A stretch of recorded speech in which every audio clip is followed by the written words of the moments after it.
Pastor Marcos Granconato, por que o senhor não é arminiano?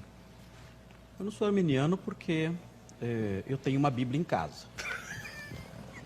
Essa é a primeira razão pela qual eu não sou arminiano. Ninguém que lê a Bíblia é arminiano. E tem as institutas. Tem as institutas também, já li as institutas e outros autores também. E não é certo dizer que o calvinismo é resultado das institutas. Não. Todos os reformadores, todos, no século XVI, ensinavam uma doutrina reformada, predestinação, depravação total. Antes deles, Agostinho de Hipona, no século VIII, Idade Média, o monge Gotescalco, que não é conhecido no Brasil, um grande teólogo do século VIII, Tomás de Aquino ensinava também verdades relacionadas à eleição. Os pré-reformadores, João Hus, João Wycliffe, eram todos expoentes de doutrinas reformadas. Os reformadores todos, Lutero, Zwinglio, Guilherme Farel, claro, o próprio Calvino e seus sucessores. Depois deles, o grande evangelista George Whitefield, Charles Spurgeon e outros grandes mestres da atualidade. Então, não é correta essa concepção. O que acontece é que o calvinismo ele foi predominante durante o período do puritanismo, no século XVII, XVIII. Aí o puritanismo começa a entrar em declínio, tanto que dizem que Spurgeon, no século XIX, é o último dos puritanos. Mas a teologia adotada pelos puritanos, como um todo, né, os fundadores da nação americana, os pais peregrinos, os teólogos holandeses, os teólogos da Suíça, eles eram todos calvinistas. O puritanismo, a marca do puritanismo é o calvinismo. O que acontece é que a partir do século XVIII começa um crescimento humanista. E nesse humanismo o homem deixa de ocupar um lado mais secundário na visão da filosofia mundial, da filosofia como um todo, e ele passa a ser o centro da história. E, evidentemente, a teologia acompanha isso, né? E aí, então, o homem é colocado no centro de tudo. Se você conversa com um arminiano hoje, quem tem livre-arbítrio? Deus ou o homem? É o homem. A vontade de quem é soberana e permanece no final? Não é a de Deus, é a do homem. Quem decide os rumos da história, da vida e de tudo, do universo? Não é Deus, é o homem. O homem, não é o homem que ora dizendo, seja feita a tua vontade. É Deus quem olha para o homem e diz, seja feita a tua vontade, assim na terra como no céu. Então, o arminianismo reduz Deus, tira Deus do trono. O Deus criado pelo arminianismo nos seus desdobramentos, eu nem culpo Armínio, mas os desdobramentos do arminianismo. Armínio se reviraria no túmulo se conhecesse os arminianos de hoje, né?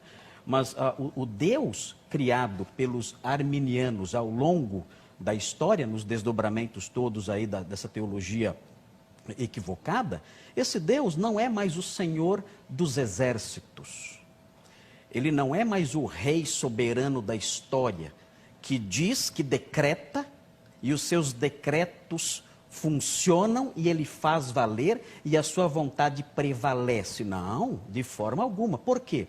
O arminiano vai dizer, porque Deus respeita o livre-arbítrio. Deus não quer forçar ninguém. Se você é arminiano, que está em casa, que Deus respeita o livre-arbítrio, pergunta para o profeta Jonas se Deus respeitou o livre-arbítrio dele. Porque o Deus arminiano deixou de ser esse grande general, esse grande rei que fala, não, a minha vontade é essa, e eu farei isso e ponto final, e se tornou um mordomo bem educado, um mordomo delicado, um mordomo até meio afeminado, que diz assim, olha, eu não quero ferir o seu livre-arbítrio, eu quero muito salvar você, mas você não quer, eu respeito você. Essa concepção da ação de Deus na salvação é tão absurda que se nós trouxermos isso para a nossa experiência pessoal, as pessoas vão dizer, não, isso deve ser alguma piada. Note bem, olha só o que acontece na concepção da salvação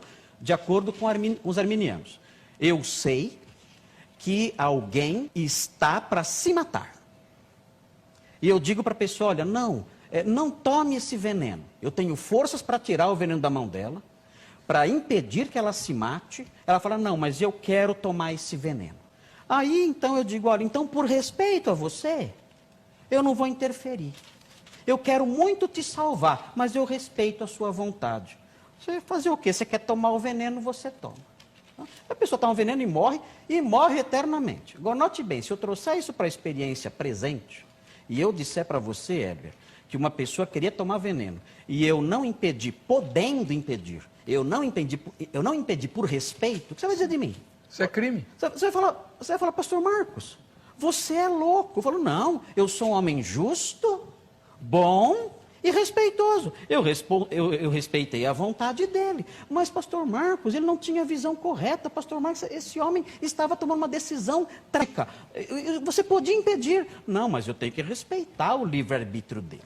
Então, essa é a soteriologia arminiana. Um Deus que fica de braço cruzado, quer salvar todo mundo, ele quer salvar todo mundo, de acordo com os arminianos, ele quer salvar todo mundo. Não há contrapartida teológica que mostra que Deus também quer mostrar a sua ira. Existe essa contrapartida na Escritura. Deus não quer mostrar só o seu amor. A Bíblia diz que Deus quer mostrar a sua ira. Não existe esse lado. O arminianismo só fica com o lado cor-de-rosa da teologia. É a teologia da Disneylândia. É a teologia da Cinderela. Né? Deus é o Papai Noel que quer salvar todo mundo. Então, aí você vai na igreja e você ouve aqueles apelos em que a pessoa fica lá apelando 20 vezes, vamos cantar pela 8ª vez, a 4ª estrofe, vem já, e as almas cansadas, né, em todos os aspectos ali, vai lá na frente alguém, porque esse acabar, não tem condição, né? Apelando porque acredita, né, que Deus quer salvar todo mundo e depende então do livre-arbítrio humano para isso aí acontecer. Essa teologia cor-de-rosa, Disneylândia, a teologia do Pateta, a teologia da Cinderela, isso aí não encontra respaldo na seriedade da teologia bíblica. A teologia bíblica mostra um Deus que salva, sim, e quando quer salvar, efetivamente salva. Porque atua no coração da pessoa, quebranta o coração da pessoa, abre a sua mente, faz a luz da graça raiar dentro dela e ela se curva, ela se prostra, cedo ou tarde ela tomba aos pés de Deus, como Paulo no caminho de Emaús, e diz, eu creio. Agora, muitas pessoas, ele fala, eu quero mostrar a minha ira e eu vou endurecer. Ele endurece e não salva. Ele é Deus, faz o que quer. Ele não tem que respeitar o livre-arbítrio de ninguém. Ele tem o arbítrio dele. O arbítrio dele é livre. E quando o arbítrio dele se choca com o meu arbítrio, adivinha qual prevalece? O que prevalece é o dele. Ele é Deus, o Senhor dos exércitos. Ele reina. Cale-se diante dele toda a terra. Ele faz o que ele quer. Ele administra a sua graça como bem entende. Ele quer salvar alguns, ele salva. Ele quer mostrar a sua ira em outros, ele mostra. Ele é o Senhor e eu não tenho direito de julgar as suas ações, dizendo se ele é injusto ou se ele é justo. Eu sei o que a Bíblia diz. A Bíblia diz todas essas coisas que eu mencionei. E ele faz isso porque é um rei soberano, um Deus soberano, que tem um amor infindável e salva, mas que também tem uma ira infindável e a manifesta conforme ele quer. Por isso eu sou calvinista, porque eu leio a Bíblia toda, não só pedacinhos dela.